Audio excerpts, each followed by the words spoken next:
look in the bank account of a billionaire and you see they own hundreds of mutual funds, yes, and your annual salary is the fee they pay in the mutual funds, I realized that I'm shooting at the wrong basket. Ooh. So I was just taking the necessary steps. When I went back home, people thought I was rich. Yeah. And I'm like, I'm making 6 figures, so I'm good in my early 20s, but I'm like, this isn't money. If someone would have invested $35 for me every single month from the moment I was born to the day I went to Howard University, my life would have been a lot different financially.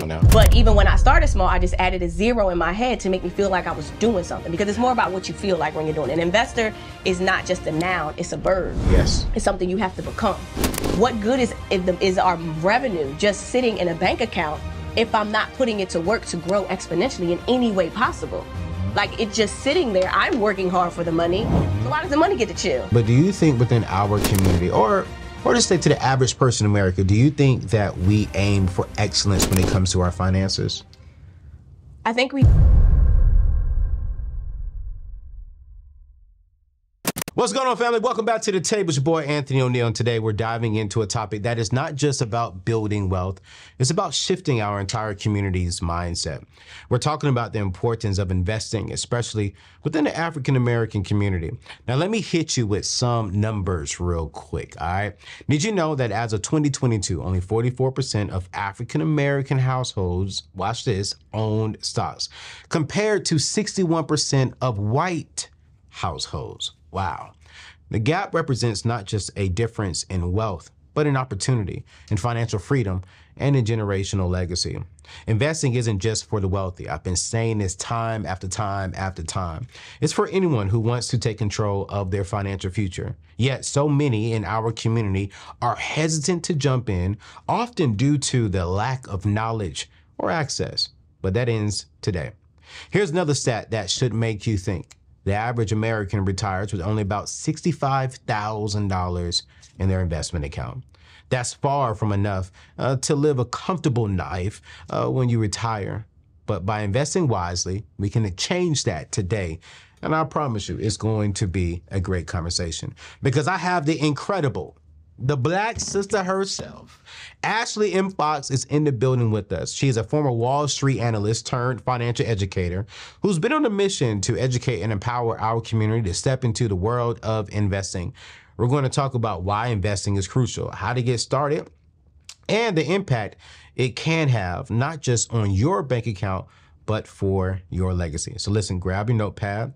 Let's get ready to take some notes, because we're about to dive in. Starting today, we're going to be changing our future. And before we get to our guests, I want to take a moment to thank today's sponsor, BetterHelp. I'll share a little more information about them later on in the show. But first, if you're watching this on YouTube, don't forget to hit the thumbs up and subscribe. We're on a mission to reach 1 million E3 family members by the end of this year, and we're already close to 800,000 of you all at the time of this recording. So again, thank you for being part of this amazing community. We're changing everyone's lives together, but let's impact some more and let's make it happen. So ladies and gentlemen, welcome to the show for the very first time, the beautiful sister herself, Miss Ashley M. Fox. What's up, sis? Hi, how are you? What's up? So listen, I told you this before the show, and let me go ahead and just turn my computer on Do Not Disturb, because we do not want to be disturbed, especially during this conversation. I told you before joining, I'm very weary of who I have on the show. And I've been following you for about a year. And Neo, mutual friend of ours, you did his show and you killed it. Good looking Neo said, bro, you gotta get my sis on the show. She's wise, she's credible, she's solid in this industry. And I said, you know what, bro, I think it's time. I've been following her journey. Your information is solid. And I want to go way back, because everyone knows the Ashley Fox today, right? Successful, helping people change their lives when it comes to investing in money. But let's go back to 10-year-old Ashley. Mm-hmm. Where were you born? Okay. What was the conversation about money in your household then? Okay, so I'm from Philly. Philly? Yes. Okay. I live in Atlanta, but I'm from Philly. Okay. And there was no conversation. So I grew up in a 2-parent household. Yes, ma'am. I would say we were middle class. We were okay. We never struggled, but we were okay. Yeah. And I wanted to be like my dad. Your dad? Yeah, my dad, he worked in law enforcement, but my dad worked hard. Okay. And so because he was the richest person at that time in my life, it was like I wanted to be successful like daddy. Okay. And as time progressed, I found myself wanting to prove to daddy, to prove to the world that I was good enough. Because he was a very stern, firm provider like guy. Yes, ma'am. And I wanted to be successful, and I associated success with money. Okay. And I associated success with working hard. Okay. So I wanted to work hard, make money. Yeah. So I decided to major in finance. Wow. I liked math. I liked business. And so I went to Howard University. Okay, right here in the D.C. Yes. Welcome home. And I got to Howard. Okay. Before I even applied, I saw the black and blue suit you had to wear to class every week. Okay. And I said, I want that life. So I actually always wanted to be a profound black woman on Wall Street. Okay. Because they had the highest paying jobs out of school. It was the financial capital of the world. That's what I wanted. So I think growing up from a financial perspective, we were okay, but we never talked about it at the dinner table. My family didn't start investing until I opened their brokerage accounts. They were good. My dad was a good saver. He was good managing money. Yeah. But at that age, he was a black man born in the 60s, trusting banks and investing and all of that. Yeah. He went the route that generation went. I didn't really get exposed to really investing until I got to Wall Street. Wow. So I had 4 internships at Howard, 3 of them at Wall Street banks. I said, this is where I need to be. Okay. So I graduated in 2010. Okay. And I landed my dream job working at asset management. And so I worked with individuals who had at least $25 million or more. Good God. So I saw everything. So at that point, I got a question for you. yeah. Keep your spot right there. Those people who had 25 million, were they black or white? Or Asian? They were majority white. Majority white. Yeah. I looked for them. But I got you. majority of the people were Caucasian. Gotcha. All right. Continue. So I just want to know. So got that job, and when you're in the bank accounts, $1 million. So our job was to grow, protect, and preserve their wealth. Yes, ma'am. And so we're talking about owners of sports teams, owners of the companies you shop at every day, like people you don't even know that you can't find on the internet. And I'm in the bank accounts of millionaires and billionaires every day, and I said, I want this life. I want this. Like when you look in the bank account of a billionaire and you see they own hundreds of mutual funds, yes, and your annual salary is the fee they pay in the mutual funds, I realized that I'm shooting at the wrong basket. Ooh. So I accomplished that Wall Street goal, but I wanted that life. I was on the wrong end of the table. And sometimes I felt like, are we all just excited about keeping rich people rich? But the thing was, when I went back to Philly, people thought I was rich. So I'm a firm believer, success leaves clues. I'm following the blueprint. So if they travel to the south of France, guess what? I went to the south of France. They bought stocks, I bought stocks. Yeah. I learned about investing because I was doing what I saw wealthy people do. Yeah. While they started with $100 million, I started with $100. So I was just taking the necessary steps. When I went back home, people thought I was rich. Yeah. And I'm like, I'm making 6 figures, so I'm good in my early 20s, but I'm like, this isn't money. Right. You know, I'm the only black woman on my floor. Yeah. And to me, I did have some insecurities. Okay. But I still felt like if I'm not about to be the stupidest person in the room. They're traveling the world. Where is that on the map? Where are you going? What are you doing? What are you eating? What are you reading? And I started to do what I saw successful people do. Facts. And when I got back home, I'm like, there's a true misconception of what true wealth looks like in this country. Yeah. Because growing up, my dad was what I thought success was, which in fact, he was successful for who he was and what he aspired to be. But when you're around billionaires who own the companies that you shop at all the time, it's like, how do I get to there? And that's when I realized there was a different mindset. They read different, they communicated different, they surrounded themselves differently, but they all invested in somebody else's idea or their own idea. And so I started investing in the stock market because that's you buying into somebody else's idea. They were doing it, I'm doing it. Yeah. And so that's kind of how I got started, but it was really exposure for me. Yeah. So I think I had the upbringing that gave me the desire to succeed, gave me the work ethic, mimicking both my father, my mother, and the household that I was raised in, because my family still demanded excellence in me, so I had to work in an excellent space, which is why I chose to work on Wall Street. You know what? Oh my gosh, Ashley, we're going to be here all day. Because, I mean, you said so much. I mean, and we're going to unpack a lot of this up, and I take notes here. One thing that you said that just stood out to me that I think you all really need to hear this. She said, hey, as on your job was to grow their wealth, protect their wealth, and preserve their wealth. That's all that matters. That's all that matters, right? Your job wasn't to help them buy things. Nope. Your job wasn't to help them go buy jets. Your job was help me grow more money, help me protect the money that's growing, They help me preserve it for the next generation on. Yeah. And I think within the Black community, we don't focus on those three things. We focus on help me make money to survive, but not to grow it, to protect it, and to preserve it. As soon as we make it, we want to spend it. Correct. So we're going to unpack that a little bit. But one thing you said, my God, your parents' family required excellence. Do you think when it comes to our finances in today's day and time, however you want to answer this correctly? Because y'all, I ain't giving no questions. She ain't really giving no questions. We just so she may not answer some of these questions, and I respect it. But do you think within our community, or just say to the average person in America, do you think that we aim for excellence when it comes to our finances? I think we do our best. Okay, there you go. With what we are given. Okay.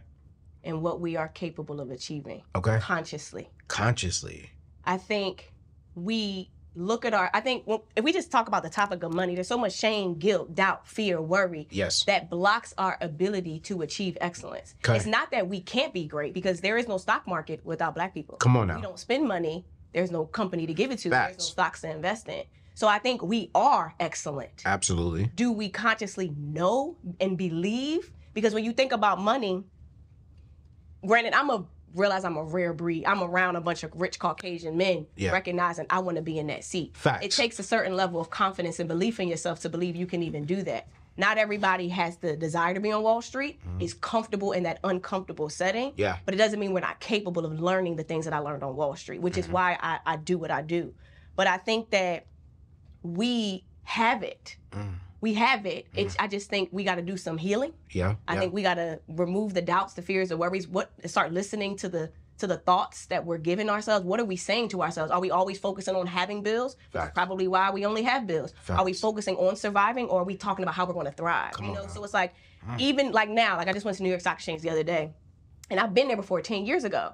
And it was cool because I had just left Wall Street when I went, but when I went this time, all I saw was me, my team ringing that bell because Amplify is going to IPO. Because we will be a Black company ran by a Black woman, which is a small percentage of people that run publicly traded companies, let alone Black or let alone started by a Black founder, that can go IPO. And so in my mind, that's what I saw. Wow. Despite, granted, there's barely as many people as used to be back in the day on the New York Stock Exchange, let alone African Americans. But in my mind, I'm going to be that girl. That's that, and I want that. And that's how I'm wired. But having that belief system around yourself, around your money, despite me getting kicked out of places, me losing everything, those things don't define me. They have made me who I am. So sometimes I think we're holding on to a story. We're holding on to belief systems. We're holding on to traumas and thoughts. We're holding on to the news and the narrative that is embedded in our mind that causes us to believe we are not worthy of such. And I think when we change the story, we move different. We start thinking different. We operate different. One thing I relate with you on, you said, I got around the white people and I was exposed. What I love about you is you got around the white people, exposed, came back, and you're teaching it to the Black community. And not just Black community, I keep saying that. She's teaching it to everybody. We're teaching it to everybody. But you kind of remind me of myself, having the opportunity to work, in a predominantly white organization with a man who will probably be who'll probably be a net worth billionaire within the next couple of years. Debt-free organization, does about $500 million a year. I remember one time I was in this room with some of his counterparts, and the three of his counterparts were sitting at a table. We're all smoking cigars. And I said, yeah, man, I opened up this mutual fund when my child was born, and that mutual fund is going to buy her first house when she get married. I opened up another mutual fund, and that mutual fund is going to pay for this. Oh yeah, and we did a 529 account, and that's going to pay for the college. And if they don't own college, we're just going to roll over to that and do this. And so we signed an agreement with those three guys, white guys at the table. They said, we are not going to allow our kids to buy their first home. We're going to do it ourselves. I ain't never heard that in my life. And I'm like you, wait. I can't do that just yet. But I can go open up a mutual fund. Yep. You can start. I have a niece who's 7. The moment she was born, I got her social security number. I started with $35 every month. And I think we are embarrassed thinking because we don't look like that or operate like that or have that money, we can't do it. If we stop thinking that, how can we do it? It's not a matter of if, it's a matter of when. And it's like, you can open that brokerage account. I started with $35. Yeah. If someone would have invested $35 for me every single month from the moment I was born to the day I went to Howard University, my life would have been a lot different financially. All day. But we're afraid to start with $35. We're okay with spending $35, but we are embarrassed because we should have learned this a long time ago. We made all these mistakes, and it's all tied to our identity, not our education level, not our experience and what we're capable of, but how we see ourselves. Yes. And no one can change that until you look in the mirror and you see something different. Man, you're talking good. I did the same thing for my nephews, but I even went a step further. I opened up a 529. I just made the beneficiary of my trust. So if I have a kid, or if I marry a woman with a kid, I'm automatically changing that over to her stepdaughter, stepson, or my child. Because before I get, like when they turn 18, I want to be like, yo, before you was even born, I was thinking about you. Because I think we put so much emphasis on the look. I be looking at kids, they be having on Jordans and all, I'm like, wait, does he have any stocks? Does he have, do we have a 529 in place? So I love how you say we can get there. We just need the information, and that's why you're here today. But it's not even just information. We need the identity. Well, I mean, if you think about it, you can learn. In 2013, when I left Wall Street, financial literacy was not a thing. Facts. Now you have so many people, black, brown, all types of people all over the internet. Yeah. The information is there. Right. But giving our community information is not going to solve the problem. It's the person who receives the information with the money that has to change. Yeah. But we have to also accept we got to unlearn a lot and relearn. And that takes a lot of work. Yeah. Because you have to hit the places that hurt. You know, like, but listen, we need the information. But again, the wealth gap got wider during the pandemic when they gave out $2 trillion. How did we get free money, and the wealth gap got wider? Giving us more money, giving us information is not going to help us build wealth, because if you don't change the person who's given the information, who's given the money, nothing in their life is going to change, because when you grow, your bank account grows. Yo, let's give them some information.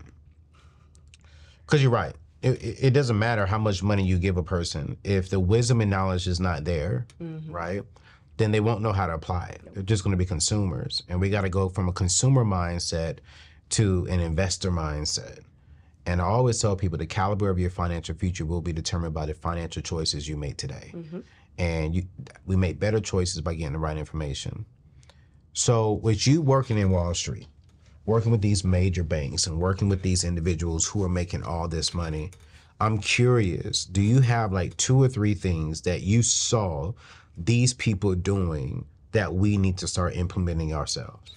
So I think it's about a journey. Okay. So I think we can go through the core things, Okay. but I don't want anyone to feel like you have to do it all today. Facts.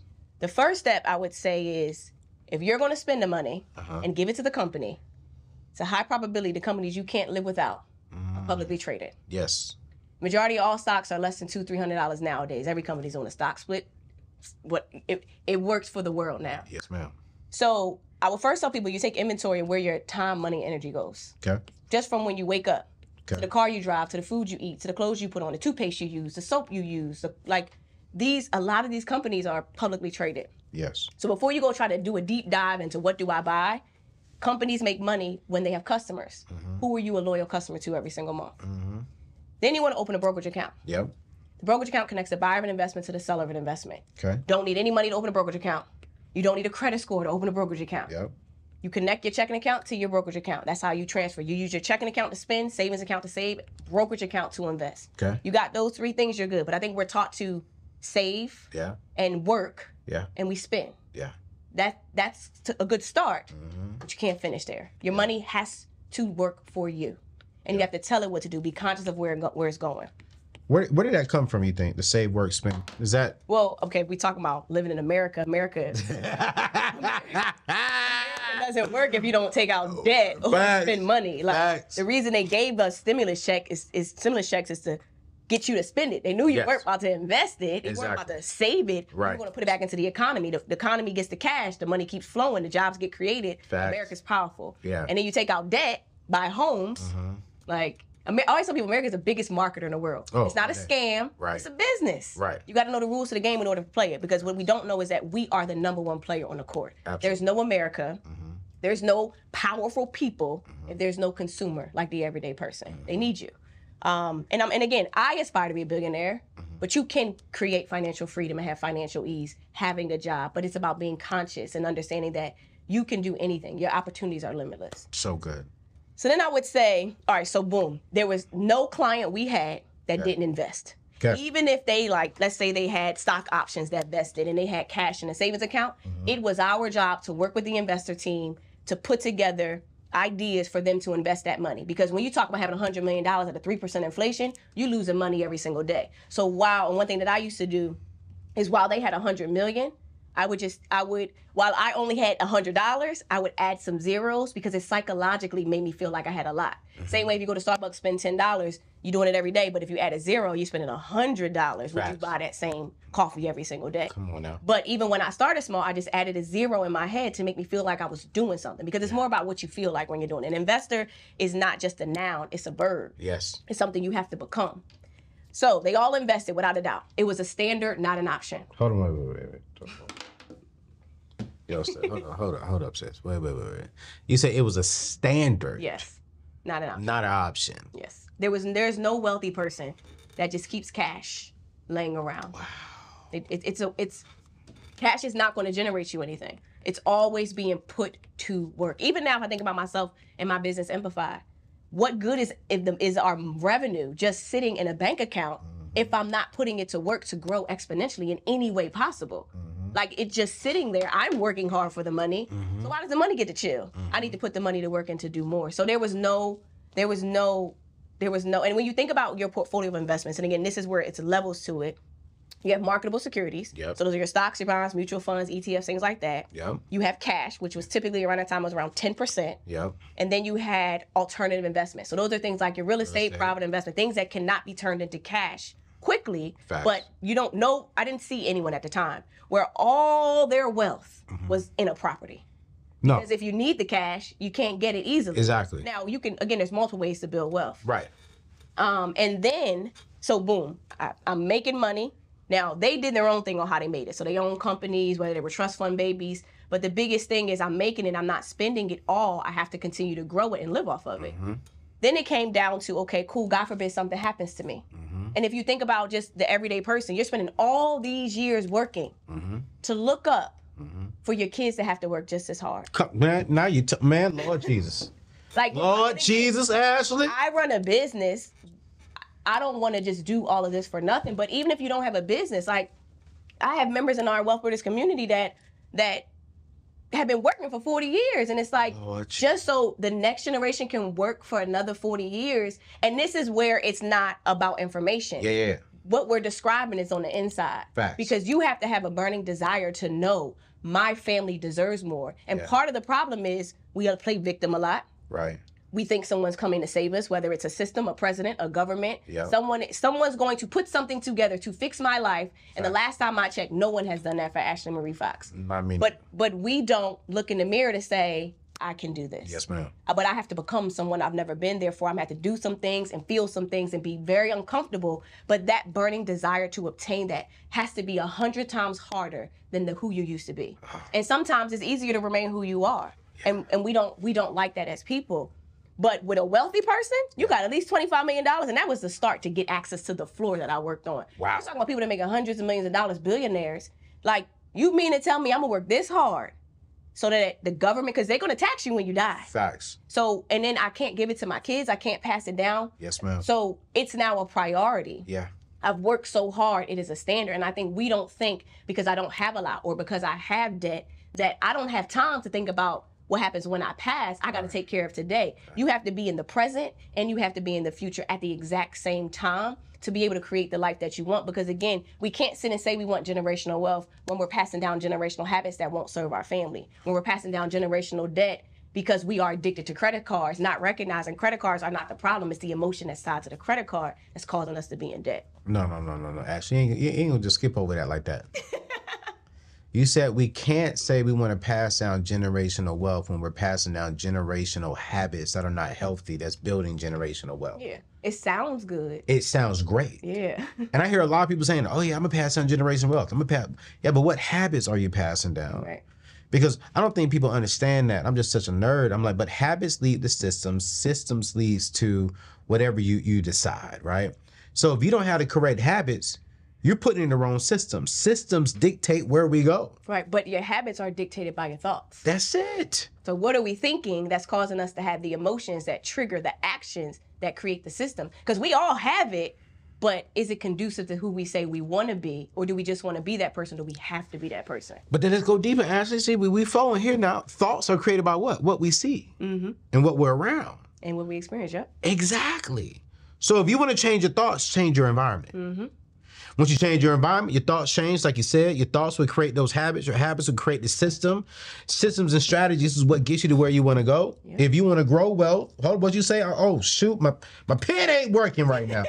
if you want to grow it, protect it, and preserve it, you got to get the right system and strategy. And it all goes back to your environment and how what you're putting in your head. What's going on, family? Hey, this show is sponsored by my friends at BetterHelp. This is Anthony O'Neill here with a quick question. What are your self-care non-negotiables? You know those things you never skip, no matter how packed your schedule is. Maybe for you, it's leg day at the gym, or even more crucial, therapy day. When life gets hectic with your projects, kids' activities, and a never-ending to-do list, it's easy to let your own priorities slide. Even when you know what makes us happy, it can be hard to carve out the time. But when you feel like you have no time for yourself, that's when non-negotiables like therapy become more important than ever. If you're thinking about starting therapy, why not give BetterHelp a try? It's all online, making it super convenient and flexible, fitting right into your busy schedule. Just fill out a brief questionnaire and you'll be matched with a licensed therapist who is right for you. And if you feel like you're not clicking,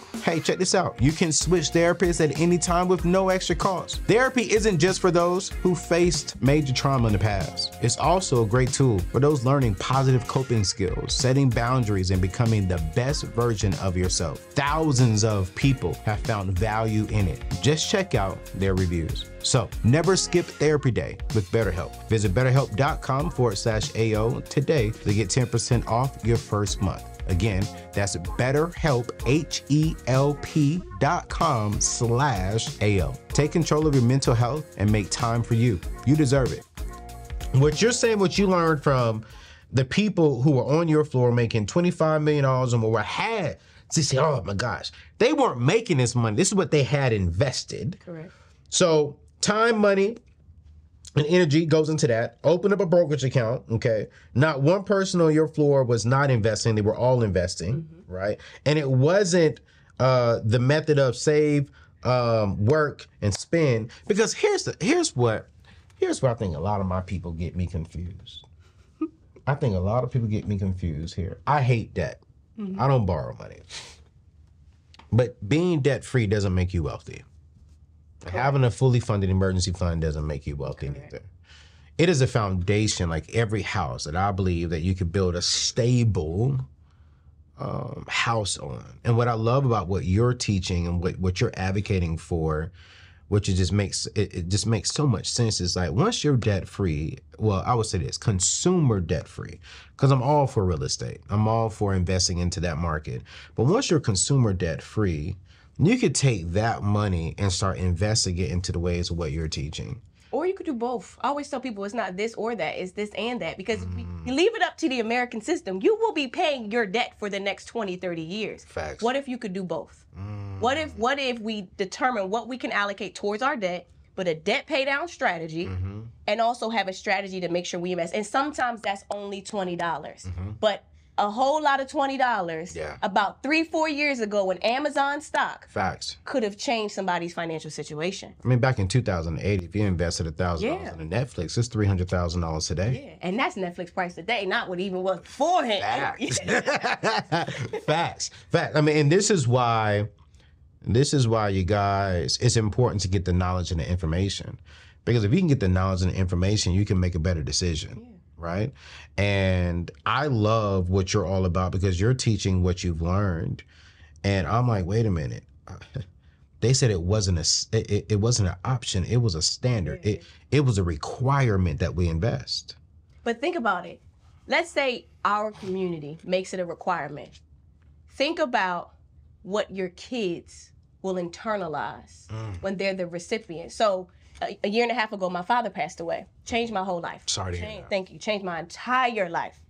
When my dad passed away, everything was in order. You would have thought my dad went to the Amplify school. Wow. Before I decided to even create Amplify. Yeah. Everything was in order. Yeah. Everything. Wow. And it was a blessing because I'm the money girl in the family. Like, I work in finance and I run a company, things like that. But myself and my family, we get paid for the rest of our life. And it's like, so then what it did for me, I'm like, okay, boom. Wealthy people pass it down millions, billions of dollars to their kids. Right. Let me first get life insurance. Yeah. I don't have that, but I know one day I'm going to have kids. Right. If I know one day I'm gonna have $1 million home, let me get at least $1 million of life insurance, at least. Right. And as I make more, I get more life insurance. And so then I thought about, okay, God forbid something happens to me, I pass away, can they cover my funeral? Right. I don't need, you're already going to suffer an emotional burden. Yes, you would not suffer financial burden because of me. So my dad passed away, everything was in order, everything. But what it did for me was, my dad was sharp. I'm passing down all this money, but is it organized the way my dad had it organized? Ooh. If something happens to me, I got a lot of accounts. Yeah. Do you even know how they work? Facts. That they exist? Yes. Okay, well, I can't just give my family all this money up front. Then I got my trust in order. Yeah. Now everyone in my family will have money for the rest of their life. Yeah. Because what good is giving money if the people giving the money don't know what to do with it? Right. If you're not used to having millions of dollars, getting millions of dollars ain't gonna solve your problem because you have to become the person who's created $1 million. Yeah. And so my dad, because of my father's legacy, it set the standard for Ashley Fox's legacy. Now I have things in order. Now, granted, I wasn't like this the day I left Wall Street. It took me years to become this woman, but I feel like I'm just getting started. And the more money I make, the more structure I put in place, the more things can change. But we have to think about, do we even have beneficiaries on our account? Does our family even know where our paperwork is? Do they know how to work? Like, you can leave a life insurance policy, but do you know how to go and actually get the death benefit paid out to you? What do you need? What are the requirements? And it's not a topic that we like to talk about, Facts. but it's a standard on Wall Street. Standard. I'm not about to have all of this and something happens to me and there are no instructions in place. So if I saw the billionaires do it, I'm going to do it. And my dad didn't have millions of dollars, but he did it. So when my dad passed away, it helped me. Wall Street gave me a higher perspective of wealth. Yes, ma'am. That made it possible. You can't tell, we can go back and forth. You can't talk me out of telling you can build wealth because I know it's possible. I've done it. But you also can't tell me that you can't pass it down because I saw my father do it. Yes, ma'am. And he didn't have a fancy old Wall Street job. He didn't run a company like I do. He worked in law enforcement. Yeah. He had a normal job making normal money. Yeah. And he was doing that for over 30 years. Yeah. And so if he can do it, let me take my Wall Street knowledge, the experience I've had being the recipient of generational wealth, the experience I've had creating my own generational wealth, and how do I turn that into a company that can show the everyday person that we all can build wealth, that we all can grow it, we all can protect it, and we all can preserve it. It's not just something that is for wealthy people. Wealth does not have a color. Therefore, it looks like all of us until we stop defining this term with an identity and recognize it's the person we see every day in the mirror, and we choose to believe that, things will not change in our community. It won't. You know, I get so excited about having conversations like this because I think we're providing information that will change generations. I went on my Instagram live the other day and I said something and I was shocked by the response. I told them, man, we need to have board meetings within our family. And something that I implemented within my family, my mom, my dad, my sister, my brother-in-law, myself, and their kids. Yvette has 4 chocolate babies. John has 1. Literally, they call them chocolate babies. My brother and sister have like 1 million subscribers on YouTube. And so all of us are doing well, right, as a family. And one thing that I learned from the wealthy people who you're around, the white people, they had board meetings. So this particular wealthy guy, worth about maybe $300 million, every year he would fly his wife, his kids, and their kids to the mountains. And they'll spend a week up there. And what they would do is, throughout the day, they'll go snowboarding and have fun with the family. But at nighttime, it's a board meeting. Hey, son, daughter, grandkids, our net worth is this. We've updated our trust with this. if we were to pass, this is what's going to happen. This is what we need you all to do. This is what's going to go on with the business. Hey, you're not going to have this, but you're going to run this, et cetera, et cetera. And then they allowed the grandkids to chime in and to ask questions and to have that kind of talk. And I'm like, wait a minute. How come we don't do this? Because I've watched family members pass and their kids didn't know where to go to get that information. Right. They didn't know what to do. They didn't know how to get these investments accounts. So I go back to my family and say, hey, listen, we're going to have a board meeting. My dad was like, you ain't the daddy? I said, I'm going to be the daddy today. I said, because I need to know, like, what's going on with you and mom? Like, how many accounts do you all have? Right. When I asked that question, respectfully, mama, I ain't going to say nothing disrespectful. My mom found out things that she didn't know that my dad had in place. And vice versa, which wasn't like they weren't hiding something, but like they just moved quickly and didn't have everything written down. Then it went and got a trust. And I'm like, how many people have that? I went on Instagram, actually, not even gonna lie. Out of like maybe 300 people who was watching Instagram Live, only maybe about 10 of them said they had a trust. Then I said, well, how many of y'all have kids? Yep. About 50% of them had kids. And I'm like, And I said, if you have kids, you got a Louis Vuitton purse, you got on some Jordans, you driving a car, name brand car, high-end car, and you don't have a trust, I would question, and then I just stopped. Because I don't want to be rude. But I think what you're talking about is just we really have to have this information, which is so, so needed. You started this company, Amplify. Yes. You learned all this information from investing. It's a standard. It's not an option. We need to focus on growing, protecting, and preserving. You've got all this wealth of information. What made you leave your job that I'm pretty sure with your degree in finances and that job, you had to be doing at least 6 figures. As a Black woman, educated, making 6 figures, I was winning. Yeah, that's what I'm saying. Like you were living a life. Right. You know what I'm saying? You weren't sitting down respectfully. You weren't waiting on no man to come, pick you up and to pay for everything. You was building and doing it well. What made you go from there to starting this business? So what most people don't know, I actually always wanted to be a teacher. Oh, for real? Yeah. But I wanted to make money. I don't know. In that moment, teachers didn't make the salary of what Wall Street paid. My first year, I was making $80,000. I was 22 years old. Making $80,000. Yes, all in. Yep. Wow. And that didn't include bonus. That was signing bonus, salary, not included the bonus that I got. Wow. So I'm in my early 20s making that kind of money. So I've learned this about myself. I have to have a big audacious goal. And when I get it, I don't want it anymore. And I get confused as to, well, what else do I want? Because I did everything I could to get there. And I ponder in it until I decide and I find that next big thing. So Wall Street was that big thing. Okay. I had to have the grades. I graduated with honors. I had the internships. I did everything to be there. 8 months at my job, I didn't want it anymore. And I was confused. Like, I didn't want to be the best, but I had to be the best at Howard to get the job. Why didn't I want to be the best on Wall Street? I got more joy out of learning how they built their wealth versus helping them keep it. So in that moment, I was a little confused. So for a while, I was on Wall Street, unsure of what was next because I designed my entire being as being a profound woman on Wall Street. Yeah. But then I started to read books. Right. And I started to read all the books that our clients, because a lot of our clients, you could Google them. Yeah. And I started to read their top books. And I started to read different. And things just started to feel different. And when I left Wall Street, July 12, 2013, that was the first time in my life I stopped operating off of logic and I operated off of what felt right. Logic would have told me, you got a good job, great benefits, you look good on paper, but I wasn't happy. Wow. And it wasn't that Wall Street, like I had a phenomenal experience, I wasn't fulfilled. And so I wanted to do something that felt right. So when I left Wall Street, I knew I wanted to create something that financially empowered the 99%. Yes, ma'am.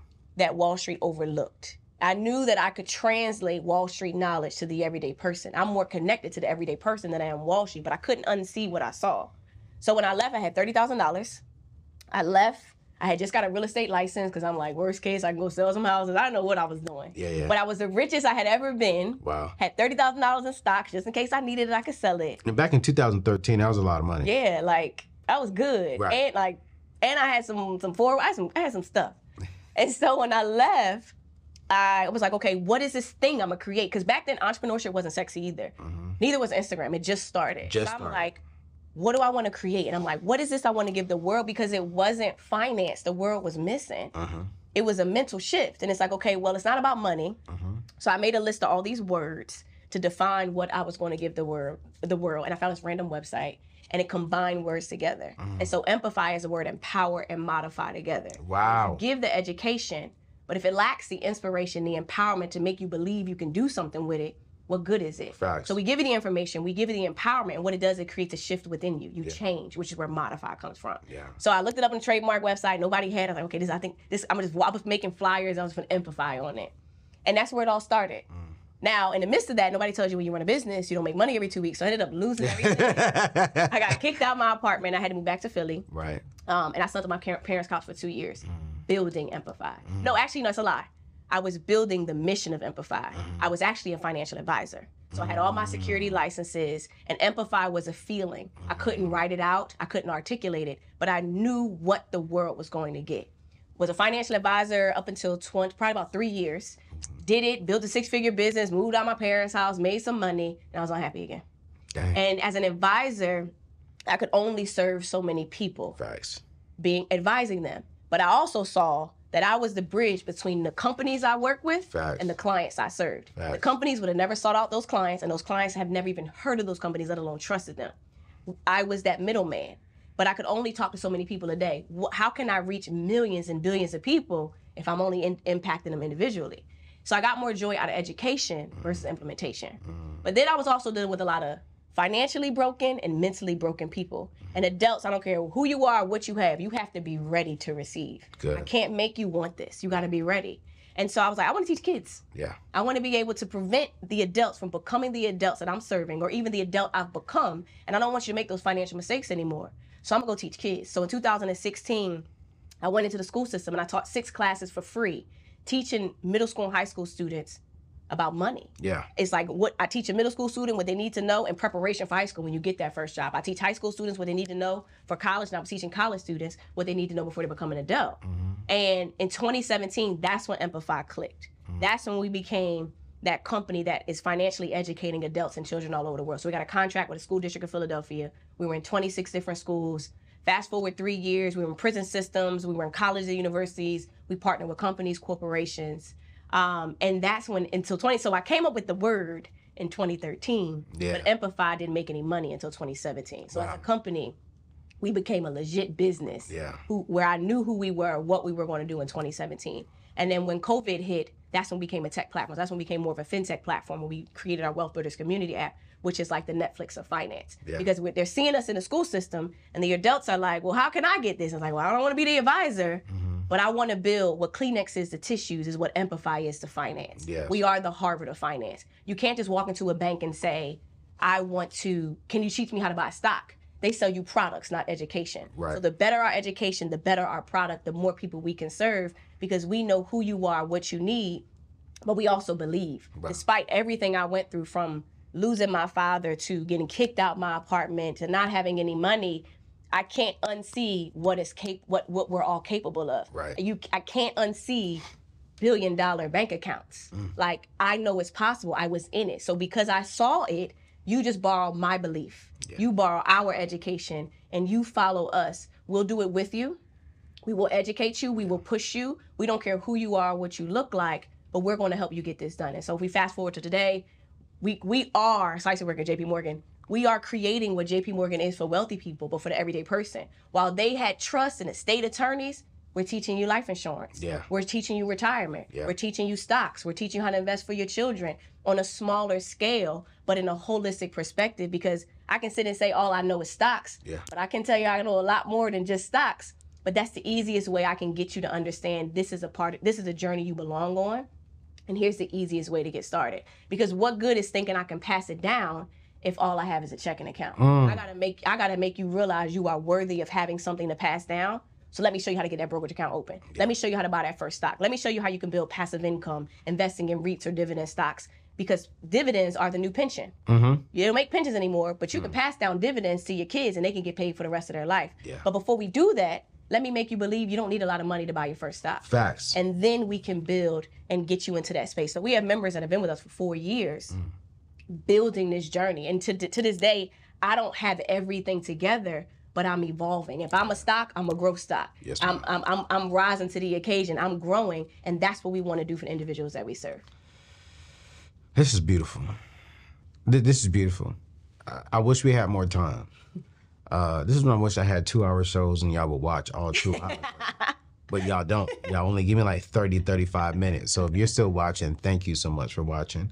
But real quick, what would you say to that single mother, that young person watching this right now, or to that elderly, I'm gonna say elderly, to that 50-year-old who hasn't started? Because you said something that I teach, but I want you to put in your own words and give them a practical thing to do as we end today's show. They haven't invested not $1 because they feel as if I need to have $5,000, $10,000 to invest.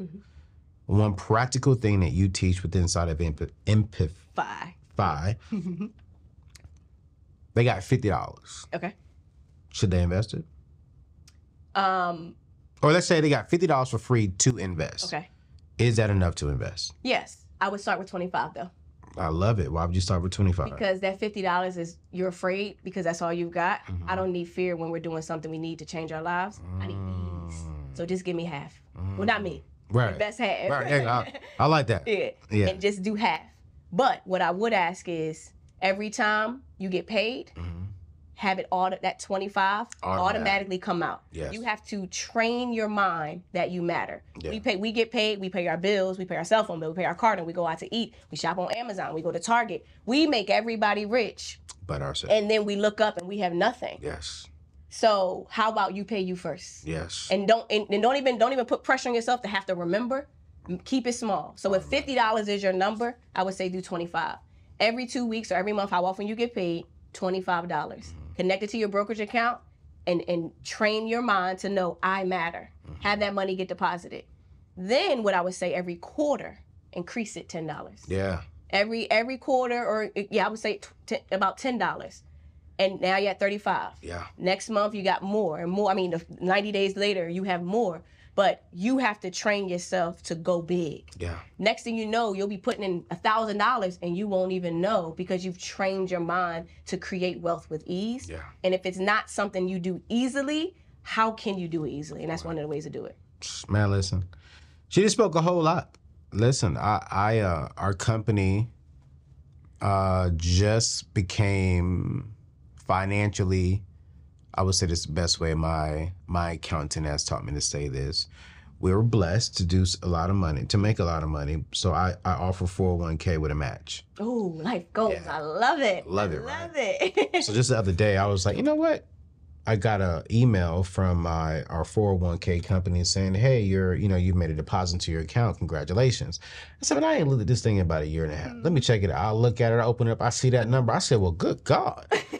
And then I look at the return. I love 11% return over the last year and some change inside of our 401k. And I'm like, wait a minute. That's money that I've automatically put inside of it, outside of my paycheck. I totally forgot that I'm doing that because I'm just like, it's just natural now, right? But then when I see the money and I see how much I put in, how much the company put in, and then how much compound interest put in, man, listen. I love it. If I was married, boy, we probably would have made a child. I'll just say the excitement that comes with getting the education, implementing it, like you said, in small steps, and then seeing now the return, the fruit of your labor. Right. It makes me want to now invest more. Yeah. It makes me want to build more. It makes me want to go after more because it's like, wow, wait a minute. What I see other people doing and that I thought I could not do, I see it happening in my life now. Now I want to read more. Right. Now I want to study more. Now I want to get a part of your organization and learn more. And so, y'all, this is what we're going to do, because this is just information that we need, and we're over our time. Thank you so much for rocking out with us. We're going to put all of Ashley's information inside the show notes, man. Her YouTube channel is solid. She says she doesn't have a podcast, but she's dropping the education. We're going to drop her company's information to where y'all can join her community. We're going to drop her Instagram. Check her out, because I believe that the more education, the more information you can get from solid sources, from solid people is good. Be careful about who you listen to on the internet, because not everybody is qualified to teach. This is why we bring someone on who has a degree in that field, who has all of the certifications in that field. I tell you all, listen, my stuff is general. This is why I expose you all to my accountant, my advisor, because they're qualified in that, right? And so be very, very careful. But I trust this woman. And so check her information out. I promise you it will bless you. And again, thank y'all so much for tuning in. Thank you, Ashley. Thank you so much. And thank y'all for tuning into the table. Like I always say, we'll see you at the next time. Peace out.